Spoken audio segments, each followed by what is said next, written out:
Hello दोस्तों, आज हम बात करने वाले हैं एक ऐसी चीज के बारे में जो हमारी दुनिया हमेशा के लिए बदल सकती है। एक ऐसा ऑब्जेक्ट जो अगर सच में वो हुआ जैसा नासा के कुछ साइंटिस्ट कह रहे हैं तो या तो हम एकदम से बहुत एडवांस सिविलाइजेशन बन जाएंगे या फिर गुलाम बन जाएंगे एक इंटेलिजेंट एलियन रेस के जिसकी टेक्नोलॉजी के सामने हम कुछ भी नहीं है। तो आज हम पूरा सच समझेंगे, क्या है ये मिस्टीरियस विजिटर, कहाँ से आया है और क्या ये सच में किसी एलियन सिविलाइजेशन से जुड़ा हो सकता है। अभी के टाइम पर 3i एटलस अपना सबसे क्लोजेस्ट अप्रोच कर रहा है हमारे सन के पास। इसका पीक आया अक्टूबर 29 को, जब ये ऑब्जेक्ट हमारे सन के सिर्फ 210 मिलियन किलोमीटर दूर से गुजरा। एक एस्ट्रोनॉमिकल यूनिट अर्थ और सन के बीच का एवरेज डिस्टेंस है। तो 3i एटलस जब सूरज के सबसे करीब था तो इसकी डिस्टेंस 1.4 AU थी, यानी अर्थ और सन की डिस्टेंस का 1.4 गुना। बेसिकली ये मार्स के ऑर्बिट के ज्यादा पास था, लेकिन यही वो टाइम था जब एटलस अपनी पीक एक्टिविटी पर था। सूरज के सबसे ज्यादा पास होने की वजह से सबसे ज्यादा गर्म और सबसे ज्यादा एक्टिव। इसी वजह से इसके सरफेस से बहुत सारा मटेरियल स्पेस में ब्लास्ट हो गया। ये प्रोसेस भी नॉर्मल है कॉमेट्स के लिए,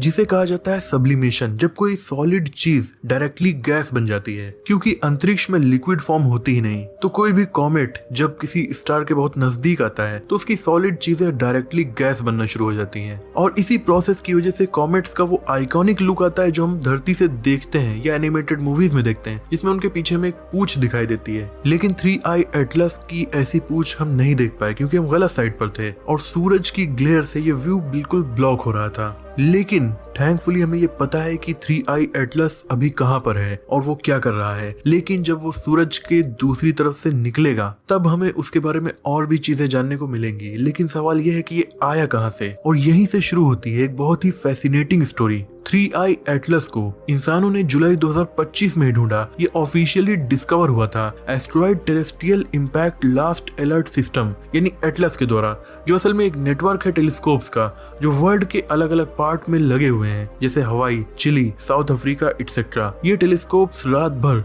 स्काई को स्कैन करते रहते हैं और हर मूविंग ऑब्जेक्ट को ट्रैक करते हैं। 1 जुलाई की रात इन्होंने देखा एक नया मूविंग ऑब्जेक्ट और इसे एक एस्ट्रॉइड समझ लिया और उसी में क्लासिफाई कर दिया। लेकिन कुछ टाइम बाद इन्होंने नोटिस किया ये कुछ अलग है। इसका मोशन नॉर्मल नहीं था, ये बहुत फास्ट मूव कर रहा था। स्पेस में हर चीज हमेशा मोशन में रहती है। इसकी स्पीड बहुत फास्ट थी, ये मूव कर रहा था 58 किलोमीटर पर सेकंड की स्पीड से, जो हमारी अर्थ की 30 किलोमीटर पर सेकंड और मरकरी की 48 किलोमीटर पर सेकंड स्पीड से भी काफी ज्यादा है। इसके पाथ को देखकर साइंटिस्ट ने ये अंदाजा लगा लिया कि ये इंटरस्टेलर स्पेस से आया है, यानी सोलर सिस्टम के बाहर से। तब इसको नाम दिया गया 3i एटलस। 3i का मतलब थर्ड इंटरस्टेलर ऑब्जेक्ट, क्योंकि इससे पहले 2 और इंटरस्टेलर विजिटर्स हम पहचान चुके हैं। एक का नाम था ओumuamua और दूसरा था 2i बोरिसोव। ओumuamua अपनी शेप और बिहेवियर की वजह से सबसे ज्यादा फेमस हुआ, जबकि बोरिसोव रिलेटिवली नॉर्मल था, बस एक टिपिकल कॉमेट जैसा। लेकिन 3i एटलस अलग है। पहला डिफरेंस है साइज, ये इन दोनों से कई गुना बड़ा है। ओumuamua सिर्फ 400 मीटर लंबा था, बोरिसोव 1 किलोमीटर चौड़ा,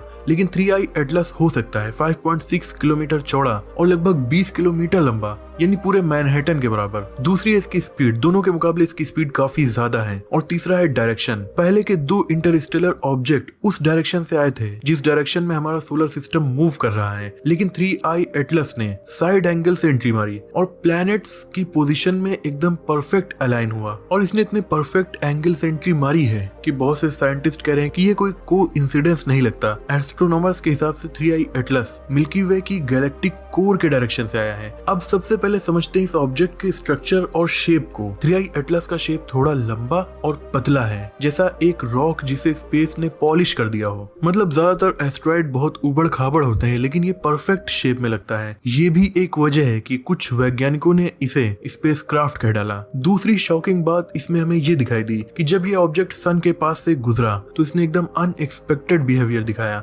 नॉर्मली कोई भी कॉमेट जब सन के पास आता है तो उसके अंदर से गैस और डस्ट निकलती है जिसे हम टेलीस्कोप से देख सकते हैं, लेकिन 3i एटलस ने ऐसा कुछ भी रिलीज नहीं किया, फिर भी उसकी स्पीड बढ़ती गई। अब आप इसे ऐसे समझिए, पुराने जमाने की ट्रेन जब अपनी स्पीड तेज करती थी तो बहुत ज्यादा कोयला बर्न होता था और उनसे बहुत तेज धुआं निकलता था। ज्यादातर कॉमेट्स भी ऐसा ही बिहेव करते, जब वो सूरज के पास जाते तो उनकी गैसेस एकदम से रिलीज होती। लेकिन आज की इलेक्ट्रिक ट्रेन अपनी स्पीड तेज करती और उनमें से कुछ भी निकलता नहीं दिखता। 3i एटलस के केस में ऐसा ही हुआ, इसकी स्पीड तेज हो गई और कुछ भी नहीं निकला।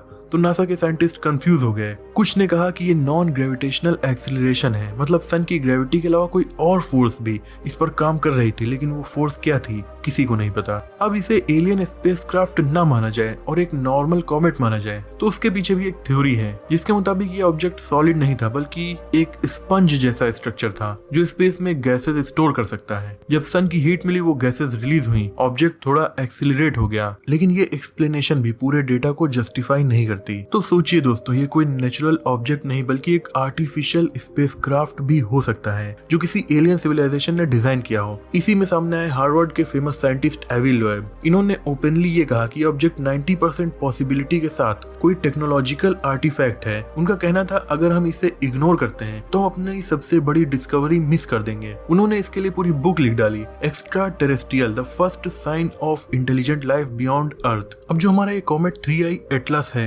हब्बल स्पेस टेलीस्कोप, नासा के पंच मिशन और दुनिया भर के हर मेजर ऑब्जर्वेटरी ने इस पर लगातार नजर रखी हुई है। और जैसे ही इन्हें ये पता चला कि ये हाइपरबोलिक पाथ पर ट्रेवल कर रहा है, यानी ये हमारे सोलर सिस्टम में परमानेंटली रुकने वाला नहीं है बल्कि ये बस इसे पास करके निकल जाएगा, वो भी हमेशा के लिए। इसी वजह से साइंटिस्ट ने इसे इंटरस्टेलर बोला। अब जब ये इंटरस्टेलर ऑब्जेक्ट यानी बाहर से आया है तो साइंटिस्ट ने इसका ओरिजिन प्लेस पता लगाने की कोशिश की। इतनी बड़ी गैलेक्सी में जहाँ अरबों स्टार्स है वहाँ इसकी एग्जैक्ट लोकेशन का पता लगाना लगभग नामुमकिन था। बस इतना पता चला कि ये सैजिटेरियस कॉन्स्टेलेशन के डायरेक्शन से आया है जो हमारी मिल्की वे गैलेक्सी का सेंट्रल रीजन है। हमारी मिल्की वे गैलेक्सी के इस रीजन में स्टार्स बहुत ज्यादा हैं, जिनमें लगभग 12 से 68 स्टार्स तो ऐसे हैं जिन्हें हम अपनी आंखों से ये छोटे टेलीस्कोप से भी इजीली देख सकते हैं। लेकिन इस साइड में बिलियंस ऑफ स्टार्स हैं जो इतनी दूर हैं कि उन्हें अलग से देखना भी मुश्किल है। तो अब ये किस स्टार के किस प्लेनेट से आया है ये पता लगाना इसलिए भी मुश्किल हो जाता है कि जो स्टार्स हमें दिख रहे हैं उस कॉन्स्टेलेशन में,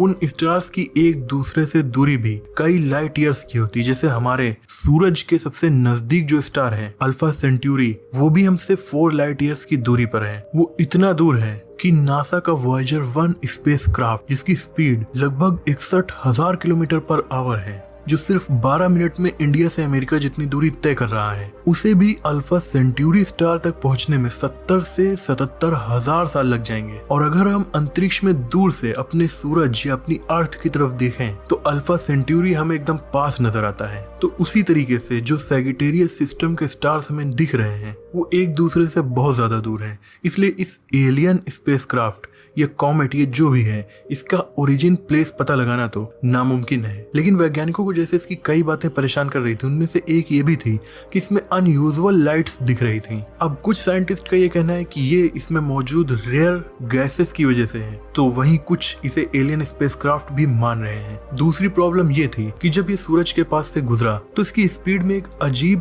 तेजी डिटेक्ट की गई जिसे नॉन ग्रेविटेशनल एक्सीलरेशन कहा गया। ये सिर्फ सूरज की ग्रेविटी की पावर नहीं लग रही थी दोस्तों। एक नदी है, उसमें आप लकड़ी की बोट बनाकर डाल दीजिए तो जिस डायरेक्शन में वो नदी बहेगी उसी डायरेक्शन में वो बोट चलती रहेगी। उसकी स्पीड भी नदी की स्पीड के बराबर रहेगी।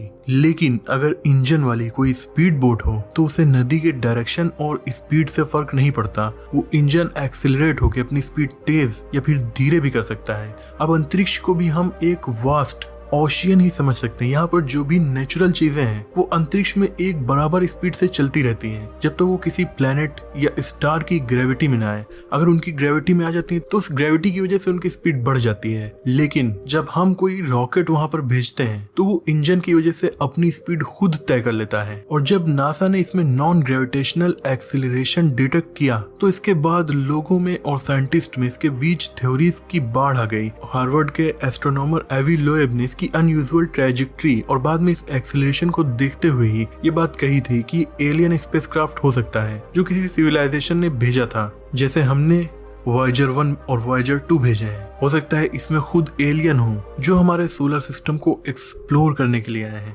जबकि दूसरे एस्ट्रोनॉमर्स इसे natural but rare icy body मानते हैं। उनका कहना है जब ये सूरज के पास से गुजरा तो सूरज की ग्रेविटी के साथ साथ उसकी गर्मी से कुछ गैसेस रिलीज होने लगी, उनकी वजह से इसकी स्पीड बढ़ गई। अब दोस्तों ये चीज दिसंबर 2025 में हमारी अर्थ के पास से भी गुजरेगी, तब भी इसकी दूरी 1.8 एस्ट्रोनॉमिकल यूनिट हो सकती है, यानी सूरज की दूरी का 1.8 गुना। तब इसके बारे में साइंटिस्ट और भी डिटेल डिटेल्स जान सकेंगे। आपको क्या लगता है कमेंट में जरूर डिस्कस कीजिएगा। मुझे उम्मीद है कि इस वीडियो से आपकी नॉलेज बढ़ी होगी। वीडियो पसंद आई हो तो इसे लाइक और शेयर कीजिए। ऐसे इंटरेस्टिंग टॉपिक्स पर नॉलेजफुल वीडियोस देखने के लिए हमारे चैनल को सब्सक्राइब करके बेल आइकन को प्रेस कर दीजिए। मिलते हैं अगली वीडियो में, तब तक के लिए अपने और अपनों का ख्याल रखिए।